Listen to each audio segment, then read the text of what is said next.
ថាអ្នកក្រទៅរស់នៅពិបាកវេទនាមិនមានអីស៊ីរីឯអ្នកមានវិញបងប្អូននេះលក្ខណៈថាអភិជននៅតែឆ្លោះគ្នាដណ្ដើមគេដណ្ដើមទ្រព្យដណ្ដើមកូនមិនដឹងថារញ៉េរញ៉ៃប៉ុណ្ណាទេនៅក្នុងសង្គមយើងគឺរញ៉េរញ៉ៃមែនទែនកំពុងតែមានការភ្ញាក់ផ្អើលចំពោះគ្រួសារអភិជនទាំងពីរដែលបានលែងលះគ្នាទៅហើយប៉ុន្តែមិនទាន់ដាច់ស្រេចនឹងកូននឹងទ្រព្យសម្បត្តិរបស់ពួកគាត់នឹងគឺដណ្ដើមគ្នារញ៉េរញ៉ៃពាសពេញទៅលើបណ្ដាញសង្គម Facebook និងបណ្ដាញសង្គមមួយចំនួនដែលកំពុងតែមានការវែកញែកមែនទែនអ្នកនាងដេតម៉ារីណាបានបង្ហាញនៅការឈឺចាប់ដែលបានខកចិត្តចំពោះប្តីរបស់គាត់ជាអតីតប្តីរបស់គាត់គឺលោកដួងឆាយបានមកញ៉ាំអីនឹងណាត់ញ៉ាំអីជុំគ្នានៅហាងមួយកន្លែងនឹងដើម្បីជួបកូនមិនដឹងថាការជួបជុំនេះមិនដឹងថាជាយ៉ាងណានោះទេបានមានការដដើមកូនរញ៉េរញ៉ៃនៅក្នុងហាងគេបានធ្វើឲ្យលោកដួងឆាយ3កូននោះចេញមកក្រៅនឹងបានឡើងឡានគាត់នឹងគឺចេញទៅបាត់ទៅបន្សល់ត្រឹមតែប្រពន្ធអតីតប្រពន្ធរបស់គាត់នឹងគឺនាងដេតម៉ារីណាដេកដួលនៅលើផ្លូវយ៉ាងសង្វេគមែនទែននឹងសម្ដែងនៅការខកចិត្តនិងបាក់ទឹកចិត្តយ៉ាងខ្លាំងចំពោះប្តីរបស់គាត់ដែលមិនទុកកូនឲ្យប្រពន្ធរបស់គាត់នោះមិនដឹងថារឿងនេះមិនដឹងថាល្មិចទេបងប្អូនឯងពិតជាគួរអាណិតមែនទេបងប្អូនបើយើងនិយាយមួយជ្រុងទឹកចិត្តជាម្ដាយគឺធំធេងបងប្អូនអើយពោះ9ខែ10ថ្ងៃដើម្បីតែឃើញមុខកូនយើងមិនដឹងថាគ្រួសារទាំងពីរនឹងតើអ្នកណាជាអ្នកទទួលកូនឲ្យបានត្រឹមត្រូវនិងចិញ្ចឹមកូនឲ្យបានត្រឹមត្រូវបើអ្នកណាមានលទ្ធភាពយើងឲ្យខាងអ្នកនឹងទៅយើងជាម្ដាយគឺយើងគួរតែចេះគិតផងដែរមិនមែនថាយើងចង់បានតែកូនតែយើងមិនគិតពីអនាគតកូនទេគឺដណ្ដើមគ្នារញ៉េរញ៉ៃពេញតែនឹងពេលខ្លះទៅបងប្អូនហើយអ្នកនាងដេតម៉ារីណាគាត់គឺជាមនុស្សស្រីហើយក៏ជាម្ដាយម្នាក់ដែលគាត់ខំប្រតែប្រតបដណ្ដើមកូនអំពីអតីតប្តីរបស់គាត់តែមិនបានទេព្រោះអង្គរៈរបស់គាត់បានរុញច្រាននិងខត់ខាំងគាត់មិនឲ្យប៉ះកូនស្រីនិងប្តីរបស់គាត់ជាអតីតប្តីរបស់គាត់នឹងបានធ្វើឲ្យគាត់អស់កម្លាំងហើយបានធ្វើឲ្យគាត់បាក់ទឹកចិត្ត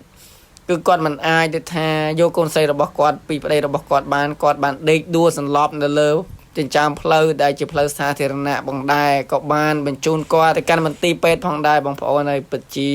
រឿងមួយដែលអាណិតផងដែរបងប្អូនសាកសម័យតិចមើលទឹកចិត្តជាម្ដាយតែម្ដាយឯណាអាចបោះបង់កូនខ្លួនឯងចោលសុខចិត្តឃ្លាតឆ្ងាយអំពីអ្នកណាក៏ដោយប៉ុន្តែมันអាចឃ្លាតឆ្ងាយអំពីកូននោះទេគឺត្រូវតែមកជួបកូននិងដើម្បីថ្នាក់ថ្នមកូនចង់អោបចង់កសោបនិងថើបកូនបងប្អូនប្រកាសជាដឹងច្បាស់ហើយអារម្មណ៍ដែលជាម្ដាយតាអារម្មណ៍មួយនឹងគឺជាយ៉ាងណាគឺបងប្អូនយល់ខ្លួនឯងហើយនៅក្នុងនេះអ្នកនាងដេតម៉ារីណាអតីតប្រពន្ធរបស់លោកដួងឆាយបានបង្ហោះលិខិតស្នើសុំអន្តរាគមន៍ពីឯកឧត្តមកើតរិទ្ធអបនាយករដ្ឋមន្ត្រីក្រសួងយុតិធម៌មេត្តាជួយដល់រូបនាងផងបាទបងប្អូននៅរឿងនេះកាន់តែវែងឆ្ងាយទៅរឿងគ្រួសារអភិជនបងប្អូនហើយមិនដឹងថាទៅជាយ៉ាងណាទេមានភាគតរហូតនៅតែមិនទាន់នឹងចប់ដាច់ស្រេចទេរវាងអ្នកនាងដេតម៉ារីណាជាមួយនឹងលោកដួងឆាយរហូតដល់អ្នកតាមដានជាពិសេសនៅលើបណ្ដាញសង្គមកំពុងតែរងចាំតាមដាននៅភាគបន្តជាច្រើនហោហែផងដែរនៅក្នុងការទស្សនានៃរឿងភាគរបស់គ្រួសារអភិជនទាំងពីរនេះផងដែរបងប្អូនហើយបានធ្វើឲ្យបងប្អូនមួយចំនួនបានលាន់មាត់ថាវែងជាងរឿងភាគឥណ្ឌាទៅទៀតគឺជីវិតស្ត្រីមេផ្ទះទៀតដោយបានបង្ហាញនៅការចោទប្រកាន់គ្នាទៅវិញទៅមករោភាពស្អាតស្អំរៀងខ្លួនជាពិសេសតាក់ទងនឹងរឿងទ្រព្យសម្បត្តិនិងកូនហើយការពីយប់មិញនេះបានកាត់ឡើងនៅរឿងវិវាទនឹងគ្នាបានខ្លាចទៅជារឿងថ្មីមួយទៀតនៅទីសាធារណៈបន្ទាប់ពីអ្នកទាំងពីរបានណាត់ជួបគ្នាញ៉ាំបាយជុំគ្នាជាមួយនឹងកូននៅក្នុងហាងមួយដែលបានឃើញវីដេអូដែលគេបានបង្ហោះដែលបានឃើញថាអ្នកនាងដេតម៉ាលីណាដែលបានប្រតែប្រតបជាមួយនឹងលោកដួងឆាយ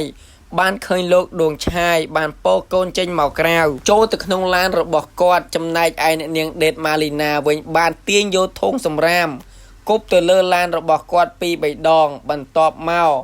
អ្នកនាងដេតម៉ាលីណាក៏បានដេកនៅលើដីមួយសន្ទុះធំហើយក៏បានបង្ហាញនៅការឈឺចាប់របស់ម្ដាយដែលបានឃ្លាតឆ្ងាយអំពីកូនស្រីជាទីសម្លាញ់ចិត្ត